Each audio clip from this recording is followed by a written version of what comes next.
원내대표께서 발언을 하셨지만 미국의 신용등급 하락과 관련해서 좀 더 말씀드리겠습니다.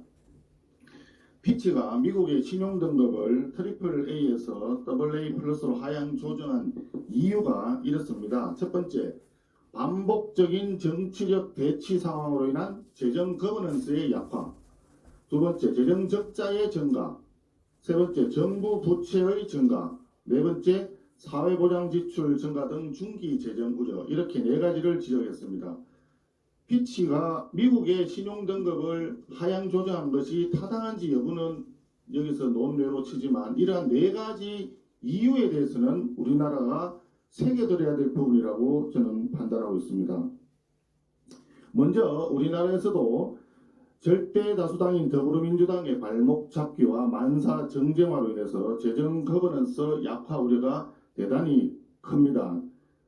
작년 윤석열 정부의 첫 예산안 처리를 두고 거대 야당이 발목을 잡아서 국회 선진화법 이후에 가장 최악의 지각 사태가 벌어졌습니다.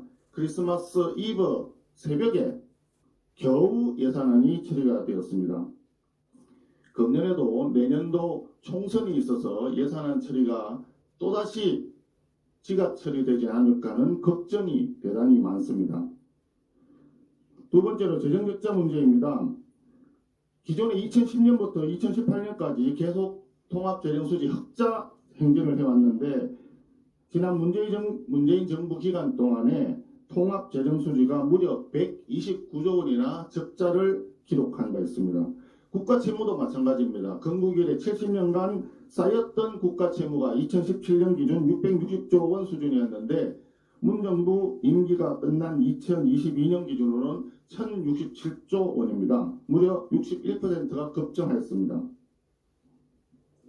윤석열 정부가 출범한 이후에 건전재정 운영을 위해서 최선을 다하고 있지만 여전히 절대 다수 의석을 가지고 있는 더불어민주당에서는 빚내서 추경을 하자는 주장을 계속하고 있습니다. 특히 지역화폐 발행 의무와 같은 말도 안 되는 주장도 계속하고 있습니다. 이는 재정 파탄 정책이라 하지 않을 수가 없습니다.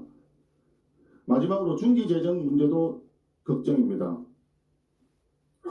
문재인 정부 출범 전에 수립되었던 2017-2021 중기재정계획상으로 2021년도 국가 부채 비율이 40.4%로 전망을 했었는데 문재인 정부 때 수립한 2020-2024 중기재정계획에서는 국가채무 비율이 무려 58.3%까지 증가하는 것으로 부채 비율이 큰 폭으로 뛰었습니다.